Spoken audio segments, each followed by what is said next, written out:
TV Bula no ar. Eu sou o cinéfilo futebolista Ademir Luiz e hoje, citando o lendário Nelson Rodrigues, que dizia que qualquer assunto fora o futebol já nasce morto, vamos falar exatamente sobre isso, aproveitando a Copa do Mundo do Qatar 2022. Vamos falar sobre futebol, mas especificamente sobre filmes sobre futebol. Será que vai ser melhor ver o filme do Pelé?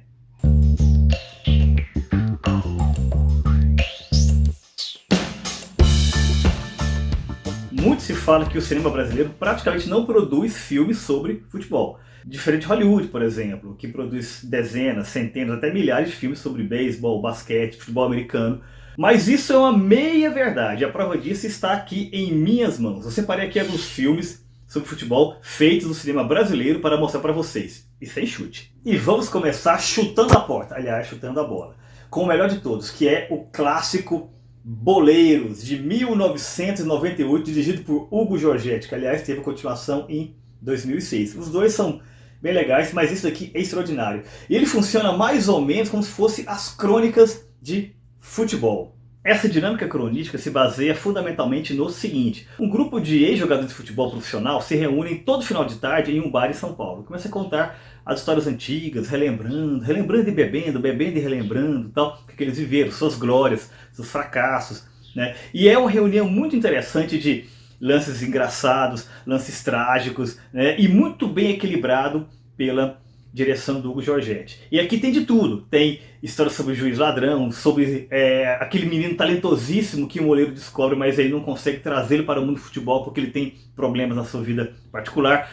Histórias daquele craque que está em ascensão, mas ele está sempre encrencado com patrocinadores, a imprensa, com mulheres, por aí vai. Então, Boleiros, de Hugo Giorgetti, eu considero o melhor filme de futebol feito no Brasil, exatamente por isso, porque ele consegue agregar tudo. Tudo tem ali, tudo. Mas se você é aquele cinéfilo cult, sofisticado, que só gosta de filmes pesados, sérios, a sua pedida é esta daqui. Linha de Passe, um drama muito bom, de 2008, dirigido a quatro mãos por Daniela Thomas e Walter Salles. Isso mesmo, aquele cara do Central do Brasil. Aliás, o protagonista de Central do Brasil, aquele menininho, Vinícius de Oliveira, ele aparece aqui também, e também é protagonista, que se chama Dario, não confundir com Dada Maravilha, é outra coisa.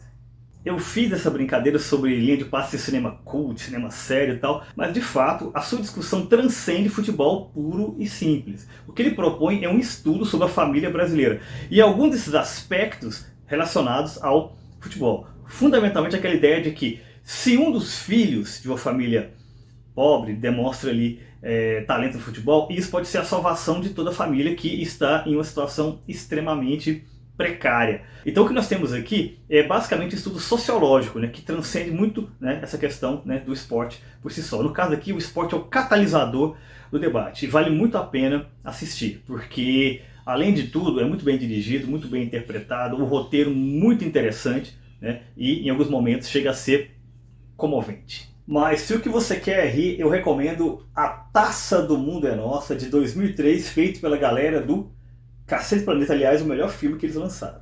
E aqui tudo pode acontecer, e de fato acontece. Na tradição do besterol, do Top Secret, aperte o cinto, o piloto sumiu. O pessoal do Cacete Planeta, Bussunda, Hélio de la Penha, Hubert, Cláudio Manuel, eles aproveitam o pano de fundo histórico ali da Copa de 70 para discutir particularidades, digamos assim, da época do regime militar, os anos de chumbo, aquela época do Brasil, ame ou deixe, o futebol, o ópio do povo, ironia para todos os lados. E tem participações especiais de Che Guevara a Woody Allen. O filme é extraordinário, vale a pena assistir. Cacete Planeta em sua melhor forma. Mas você sabe o que é mais absurdo e nonsense do que um filme do Cacete Planeta?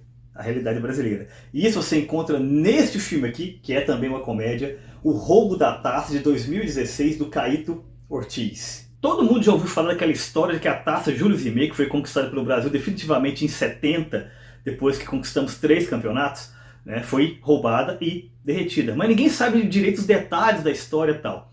É uma coisa meio obscura. E este filme conta exatamente, entre aspas, exatamente aí, como aconteceu, né? E é uma comédia de erros muito interessante. E eu só vou resumi-la em uma coisa.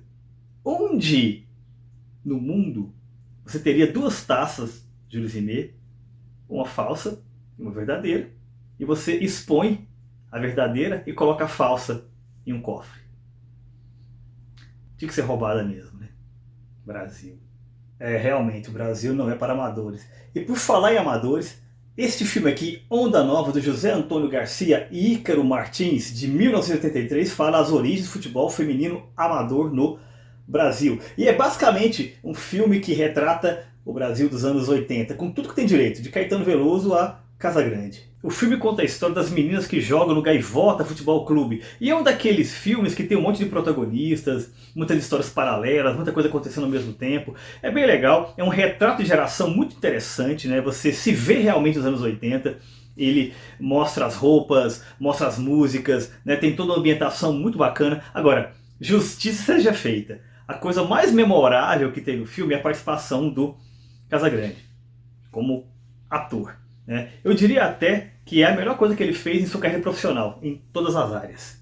E por falar em garotas, este filme aqui, Heleno, de 2011, do José Henrique Fonseca, conta a história do Heleno de Freitas, o grande craque que era o Zé Bonitinho do futebol. Brincadeiras à parte, esse filme, Heleno, é muito bom. Eu diria até que ele pode até ser tido como uma espécie de modelo para se fazer cinebiografias de atletas do Brasil. Não só de atletas, de qualquer grande personalidade, né? Ele pega o Heleno de Freitas, né, que é uma figura controversa, né, um grande jogador, mas ao mesmo tempo uma figura difícil, complicada, com temperamento explosivo, muito mulherengo, com vários problemas pessoais, e faz um retrato pessoal, humano dele extremamente rico. Não por acaso foi um projeto pessoal do Rodrigo Santoro. O filme tem uma fotografia em preto e branco muito interessante, alguns problemas de produção, porque a gente vê que as cenas de futebol eram pobres, digamos assim, né? Não tinha como você fazer em grandes espaços, com planos abertos, só que eles resolvem de uma maneira muito interessante, que é fazendo sempre closes, né? E com clima, por exemplo, na chuva ou à noite e tal, e acaba resolvendo essas questões, ou seja, o aspecto técnico, né, criativo, resolve problemas de orçamento. Então vale muito a pena assistir Heleno, um filme paradigmático na filmografia futebolística brasileira. E se Heleno acerta em tudo, este daqui, Garrincha, Estrela Solitária, de 2005, de Milton Alencar Jr., erra em tudo. A coisa menos torta aqui são as pernas do Garrincha. Se o Rei Pelé é o nosso maior craque, Garrincha, sem dúvida, é o nosso maior personagem. Na sua vida teve de tudo, teve glórias, teve fracassos, muito dinheiro, também falência, teve o final trágico, daria um grande filme, só que infelizmente, por diversas questões de roteiro, de produção, de direção, enfim, a coisa não deu certo. O André Gonçalves fazendo o Garrincha e a Thaís Araújo fazendo a Elza Soares até que se esforçam, só que no final das contas acaba não convencendo muito, o que é uma pena, porque poderia ser de fato um grande filme e um filme necessário. E fechando o gol, e neste caso fechando o gol mesmo, um dos filmes do Pelé, porque claro, ele fez vários. E não está sozinho neste caso aqui. Estou falando do filme de 1986, Os Trapalhões e o Rei do Futebol. Um dos melhores filmes dos Trapalhões, aliás. A sátira, a ironia, o xiste, a piada, muitas vezes é a melhor crítica política que se pode fazer. E é exatamente isso que os Trapalhões fazem e conseguem fazer muito bem neste filme em particular. Eles são tão acusados de serem alienados, né, de não produzir um cinema reflexivo e tal. Nesse caso aqui, usaram a comédia muito bem para criticar e expor a corrupção típica do futebol brasileiro. O enredo fundamental do filme conta a história do Cardeal, interpretado, claro, né, pelo Renato Aragão, sempre o protagonista. Ele é um humilde funcionário do clube de futebol que, de repente, por conta de um plano maquiavélico dos cartórios para desacreditar os heróis criados pelo povo e tal, a técnico do clube. E ali ele começa a trabalhar junto com os outros amigos, né, que é o Dedé, Mussum e Zacarias, né, e os próprios cartórios que o elevaram à condição de técnico tentam derrubá-lo, fazendo ali um trabalho escuso, né, de implosão das suas ideias. E aqui o Pelé não interpreta o Pelé, ele interpreta o Edson. Bom, o Edson, que é um jornalista que está sempre ali com o Didi, com o Dedé, com o Mussum, com o Zacarias, né, tentando ajudar, tá, fazendo a cobertura do clube e tal, até que acontece no clímax do filme uma partida de futebol em que tudo tem que se resolver. E esse jogo pode ser resumido da seguinte forma: Pelé vai para o gol, coisa que aliás ele fez algumas vezes na carreira profissional, e o Cardeal, o Didi, o Renato Aragão, ele vai para a linha, ele era o técnico, né? E ele, claro, né, bate o escanteio, cabeceia e faz o gol. E como no Brasil todo mundo é técnico de futebol e crítico de cinema, eu tenho certeza que você vai deixar aqui embaixo o seu comentário. E aproveite e responda a seguinte pergunta. E aí, essa Copa está sendo boa ou teria sido melhor ir ver o filme do Pelé?